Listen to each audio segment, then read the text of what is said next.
bienvenida. ¿Cómo le ha ido? Muchas gracias, muy bien, muy contento. Un día muy lleno de ilusiones, un día muy lleno de emociones. Ya pudimos votar toda la familia, voté yo en Escazú con mi esposa y ahora mis hijas en el Museo de los Niños. ¿Y la misa? A la misa importantísima, pero además mucho cariño de una comunidad de la que hemos sido parte ya por muchos años. Ahí han estado creciendo mis hijas, entonces para ellas es ir a casa. Muy ajetreado el voto también.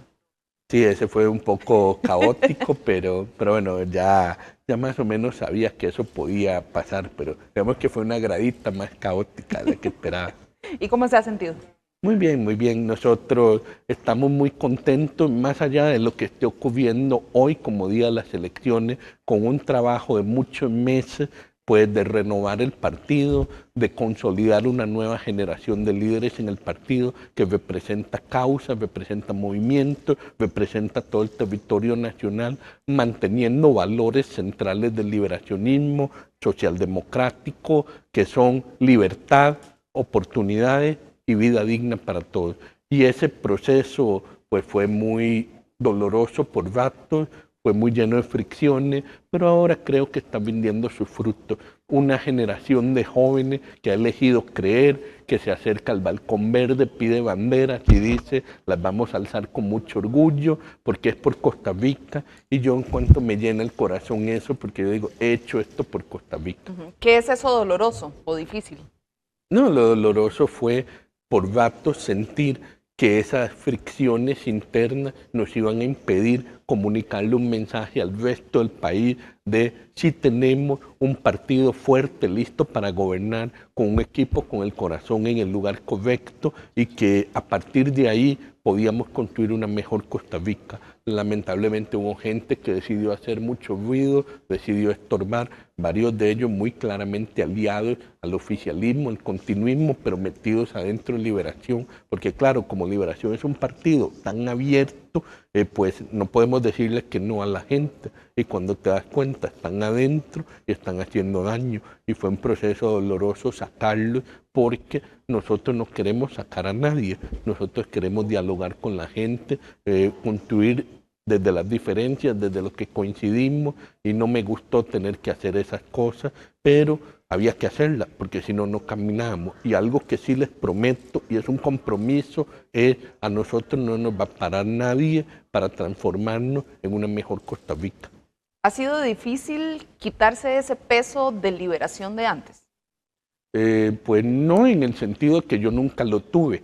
Yo no vengo de ninguna de las partes de liberación de antes, si se le quiere decir así, más bien era una figura técnica que siempre me había movido en la periferia del partido. Entonces cuando yo entré, desde el inicio le empecé a construir el equipo con figuras nuevas, con una nueva generación y algunas figuras que sabíamos que no se les había dado una oportunidad a pesar de llevar muchos años en el partido. Entonces traté de ir construyendo esa mezcla.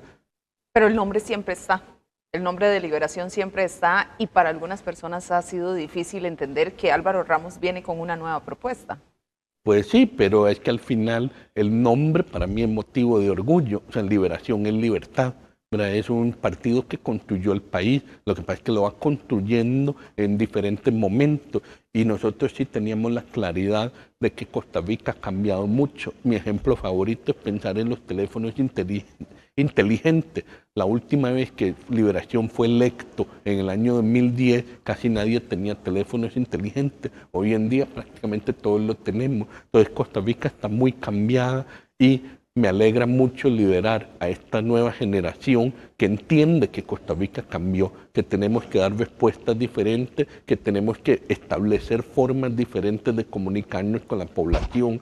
Y entonces ahí es donde hay algunas formas clásicas como los debates, pero que me parece que en este proceso adquirieron un tono diferente, tuvieron una manera diferente de gestarse. Y yo creo que eso fue algo muy valioso para la población, para percibir que estos vientos de cambio no son solo en Liberación, eso es lo que me tiene más contento, se están sintiendo en prácticamente todos los partidos. Ha habido una buena relación entre ustedes, entre muchos de los candidatos.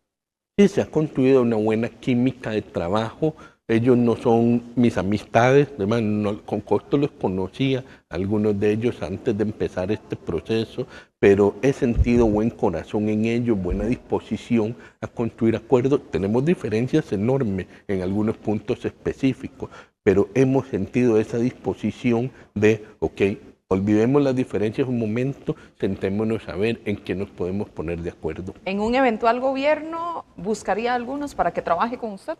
Estoy bastante seguro que al menos les pediré la colaboración o que construyamos una agenda común. Obviamente ya un tema de que trabajen en el gabinete con nosotros, pues eso será una decisión de ellos. Yo seré muy respetuoso de cómo prefieran definirse ellos. ¿Y si es una segunda ronda? Bueno, ahí para la segunda ronda hay un trabajo previo que no es el que la gente se imagina de acuerdos en un cuarto donde ya se repartieron los puestos. No, es públicamente muchos de los candidatos hemos visitado uno tras otro los movimientos sociales y hemos firmado pactos, pactos por la educación, pactos por la salud, pactos por los derechos humanos de las personas. Y entonces, a partir de esa construcción de pactos públicos, es mucho más fácil construir una agenda común, coherente con lo que nosotros mismos hemos venido firmando. Entonces, eso es lo que a mí me tiene muy tranquilo de cara a una segunda ronda. Yo lo que no sé es qué piensa hacer el continuismo en una segunda ronda, porque ellos no fueron a un solo pacto, los rechazaron y los negaron y dijeron no necesitamos eso. Y yo al menos sí soy un convencido de que para gobernar tenés que comprometerte, tenés que acordar, tenés que pactar y después tenés que cumplir. ¿Cómo sería ese proceso de segunda ronda? ¿Ya hay un cansancio físico, me imagino que mental? ¿Cómo sería esa preparación? Bueno, de nuevo, obviamente, probablemente los primeros días van a ser muy intensos. Si hay una segunda ronda, yo sigo pensando que puedo ganar en primera, pero si hay una segunda ronda, mi lectura es que gracias a esa estructuración de pactos, gracias a que muchos de los partidos hemos coincidido en foros, en debates, tenemos los vasos comunicantes, la relación humana que nos permite pues trabajar fuerte de cara a una segunda ronda, en tener, digamos, los primeros bloques. Sí, habrá un cansancio, posiblemente me tome un par de días de vacaciones, pero no va a ser unas vacaciones largas, voy a seguir trabajando muy fuerte porque no podemos aflojar, hay que ganar por la democracia costarricense, por la libertad de todos los costarricenses, y cuando hablo de libertad me refiero específicamente también a la libertad de este mismo lugar. Si a usted le gusta ver este canal, no puede votar por el continuismo. Nosotros somos garantía de libertad. Si usted vota por el continuismo, ya ellos lo han anunciado, le van a quitar las frecuencias de radio y televisión a todo el mundo, van a desterrar a todo el que piense diferente, van a quitar las garantías individuales, lo han dicho. No me crea a mí, créale a ellos. Entonces, si usted respeta este canal, usted cree en este canal, por el amor de Dios, no vote por el continuismo, no puede votar por el continuismo, vote por cualquier otra opción. Si no me cree a mí, no vote por mí, pero no vote por el continuismo. En el continuismo, se lo garantizo, van a cerrar este canal. Don Álvaro, uno a veces planea las cosas, se imagina cómo va a ir el proceso, inclusive un día como este, lo imagina. ¿Ha sido así como usted lo ha pensado? ¿O qué ha sido lo más diferente y difícil? Sí, lo más interesante tal vez es sí, yo soy una persona que de alguna manera va estableciendo desde el principio a dónde quiero llegar y voy construyendo las piezas del rompecabezas hacia atrás.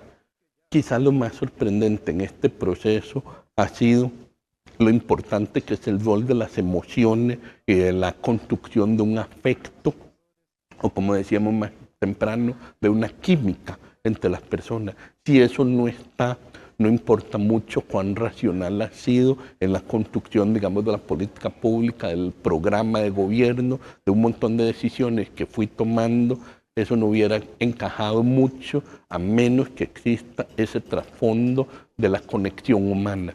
Y bueno, al final es eso, ¿no? La política se trata mucho de los grandes valores que van a definir al país.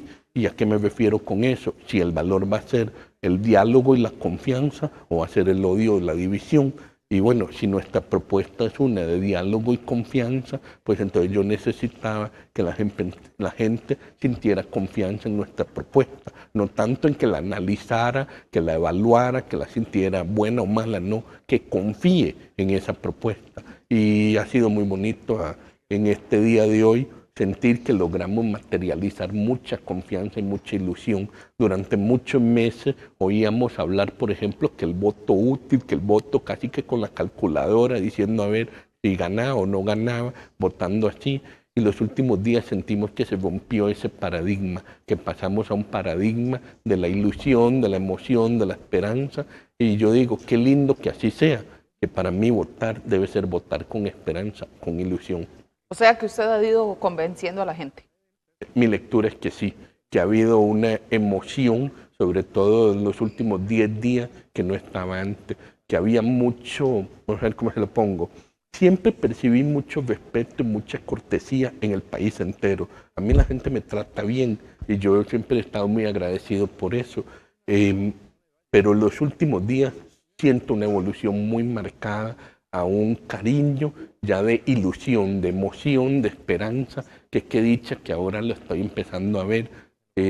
No sabía que la podía generar, le confieso, como siempre he sido una persona técnica, racional, yo lo que quería era convencerlo de mi visión del país, va a permitir que desarrollemos el país, va a permitir más oportunidades para la gente, pero últimamente percibí ese otro trasfondo de más cariño, más que la gente está ilusionada con el proyecto. Hemos visto las fotos suyas impresas, Ejemplo, incluso la sonrisa es parte de.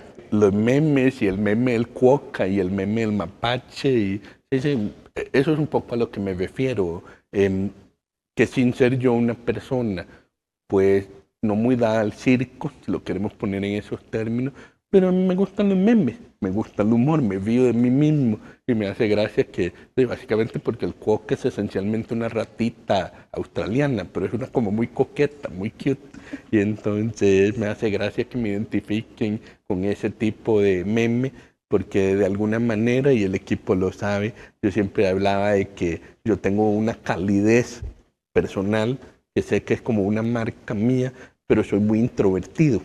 Entonces para mí era como difícil ser cálido, o sea, soy cálido con mi familia o con mis amigos, pero una calidez proyectada a un país no era fácil de lograr, pero creo que la gente la sintió, por lo menos una parte de la población la ha sentido.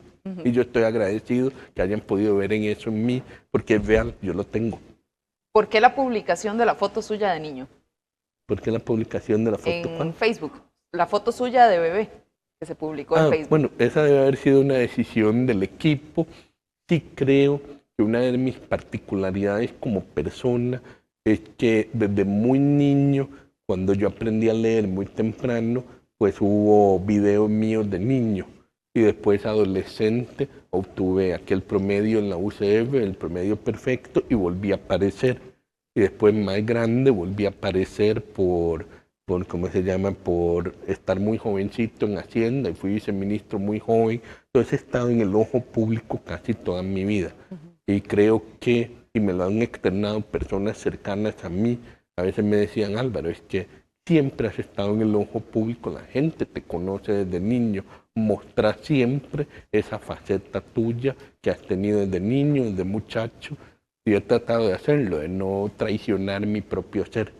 Creo que el equipo por eso publica a veces ese tipo de fotos o videos haciendo alusión a que usted me escucha a los 17 años y soy básicamente la misma persona que soy ahora a los 42. ¿Qué ha cambiado en el recorrido por las comunidades en cuanto al plan, igualmente propuestas y demás que usted piense? Hay que hacer algunos ajustes en temas, hay que incluir algunos aspectos. ¿Qué necesidades ha visto nuevas? Sí, esa es una buena pregunta. Le doy un ejemplo. Cuando empecé esto, tenía muy claro el problema de los agricultores. Y entonces por eso estuvimos hablando de alfombra roja para el agro y habíamos hablado de muchas propuestas orientadas a fortalecer a los agricultores y particularmente a atender el problema financiero que están viviendo muchos agricultores, que están perdiendo sus vehículos de trabajo, están perdiendo las parcelas. Entonces yo ya venía como en esa línea, pero sobre la marcha fuimos hablando con muchas familias y nos dimos cuenta que el problema de la deuda es mucho mayor y de hecho eso resolvió una inquietud que yo tenía que no lograba terminar como detectar dónde estaba, que la inflación ha estado muy baja, pero la gente se queja mucho del costo de vida. Y yo trataba de conciliar estas dos cosas, porque si la inflación ha estado baja, la gente se queja del costo de vida. Y claro, la bola de nieve de deuda te lo explica. No importa si los precios están estables, si tu deuda está creciendo, y entonces cada vez te alcanza menos para comprar lo que necesitas. Y ahí es donde en ese diagnóstico hicimos un ajuste de un discurso muy orientado al productor nacional y a rescatar al productor nacional que está en una situación muy difícil, a que ese rescate y ese alivio económico ya no es solo para los productores nacionales, sino que tiene que ser para todas las familias que hoy están ahogadas con las deudas. ¿Qué es lo que más ha aprendido usted como persona? ¿Qué es lo que más qué? ¿Ha aprendido en este proceso usted como persona? Buena pregunta. Diría que he aprendido que soy una persona más compleja de lo que pensaba. Quizá, y en esto, curiosamente, hay una frase que en inglés, que de uno de mis autores que me gusta, que él dice, a foolish consistency is the hobgoblin of little mind. En la traducción sería algo así como ser excesivamente consistente es un fantasma de una mente pequeña. Y eso y siempre me gustó esa frase. Y creo que uno de los procesos importantes de haber entrado en la política es, por ejemplo, aún si defendí durante muchos años el no retirar el VOP, estaba en un contexto técnico y un contexto país muy distinto al que vivo ahora. Si hubiera querido ser, digamos, excesivamente consistente, entonces me planto que no se devuelve el VOP. Pero yo ya no soy el superintendente de pensiones, soy un candidato a la presidencia de la República y futuro presidente de la República y debo escuchar más allá, digamos, del espacio técnico en el que alguna vez estuve y también escuchar más allá de una realidad país en la que alguna vez estuve. La de hoy es distinta, ¿verdad? Y eso creo que me ha permitido explorar una complejidad tal vez que yo me jactaba de ser inusualmente consistente en muchas cosas. Ahora he aprendido que, bueno, uno puede mantener esa consistencia, pero en plano más alto, porque finalmente lo que uno busca es el bienestar de la gente. O sea, no es el bienestar de un fondo de pensión, aunque eso uno entiende que es un arma, un instrumento para llegarle al bienestar a la gente, pero que hay algo que trasciende eso, y es una idea muy simple, la confianza. Finalmente lo que siempre debes buscar es la confianza. Y estamos en un contexto país donde ha habido un ejercicio sostenido, sobre todo el continuismo, de minar la confianza del país, minársela al Tribunal Supremo de Elecciones, minársela a la Contraloría, a la Fiscalía, a la Policía Judicial, minársela a la Iglesia Católica, ofendieron al arzobispo, le quitaron las radios a las iglesias católicas, ha habido un juego sostenido de minar, y a la prensa, por supuesto, ni se diga, prensa canalla, esto, lo otro. Ese ejercicio de minar la confianza nos va a dañar profundamente como sociedad si no lo paramos ya. Si llegara a una segunda ronda, usted, por ejemplo, con doña Laura, eso se haría todavía más fuerte, esos señalamientos, dimes y diretes. Diría que sí, en el sentido de que va a ser muy obvio para dónde va uno y para dónde va el otro. Afortunadamente creo que ya se dibujaron bastante bien esas diferencias fundamentales. La doña Laura cree en quitar las libertades individuales de la gente, yo no. Yo creo que se pueden conservar y que tenemos que hacer un trabajo metódico, científico, sistemático de recuperar la seguridad, recuperando la capacidad de controlar el narcotráfico, que evidentemente ahora esta administración no lo ha sabido hacer. Ese tipo de elementos son parteaguas muy claros. Ellos evidentemente creen que la caja está quebrada y que no se puede hacer nada en la caja. Yo estoy convencido que la caja no está quebrada y tengo el respaldo de un montón de organizaciones internacionales que han confirmado que la caja no está quebrada. Y tengo el respaldo de los mismos jerarcas de esta administración que cuando ya los prensas y los sentás y les decís díganlo bajo juramento, no lo pueden decir, porque ellos saben que no está quebrada. Lo único que quieren es no resolver los problemas de la gente, no quieren resolver los EBAI, no quieren resolver los hospitales, no quieren resolver las listas de espera. Yo creo que ese encuadre va a estar mucho más diáfano en una eventual segunda ronda. ¿Hay alguien del actual gobierno que usted pueda rescatar a quien quisiera tener trabajando con usted? Hay algunas personas que las he conocido de antes, me parecen valiosas. Tendría que hablar con ellas para entender qué pasó, cómo lograron quedarse en la actual administración el tiempo que se han quedado. Porque al menos en mi caso, pues mi ruptura, yo estuve en la actual administración, jamás voy a demonizar a alguien solo por haber estado trabajando en la actual administración, pero yo sí tengo claro que muy rápido choqué con, digamos, una expectativa de modalidad de trabajo que tenía el mandatario y que me pareció intolerable, porque básicamente era que hiciera algo ilegal, no lo quise hacer. Entonces ahí ya hay una división irreconciliable. No sé, tendría que estudiarlo con calma, pero creo que en el espíritu de que estamos en una renovación en general política, posiblemente yo buscaría darle la oportunidad a muchísimas personas que no lo han tenido de demostrar que pueden gobernar este país. Haber estado en el gobierno actual ¿fue lo que lo impulsó a usted a ser candidato? No. De hecho, cuando yo salí de la administración, pues destituido, mi idea era volver al sector privado o al sector académico o incluso volver a algún organismo internacional. No, lo que en realidad me pasó fue que para mí ser destituido de la caja era muy doloroso personalmente, pero no me movía mucho. A mí nunca me ha importado mucho un tema personal, de puestos personales. Lo que me movió fue la destitución de todos los demás directivos de la caja. Cuando ellos hacen eso, yo dije, suave, aquí están rompiendo las normas históricas de la institucionalidad costarricense. Aquí están creando una nueva Costa Rica en la que yo no quiero vivir. Una cosa es que cambien un ministro, otra cosa es que cambien un presidente ejecutivo, eso todos lo entendemos.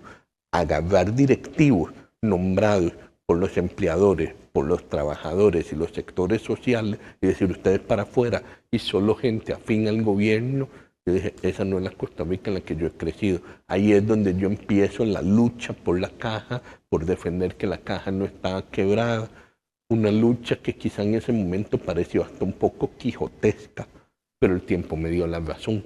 El daño que querían causar era mucho y de hecho por eso he ido reclutando personas que tuvieron una vocación similar a mí en ese sentido. Por ejemplo, los dos diputados que van en los primeros lugares de Cartago vienen del movimiento pro Hospital de Cartago, porque de alguna manera es uno de esos movimientos medulares de mi visión del país, de que el país debe ser una democracia con una sociedad civil fuerte.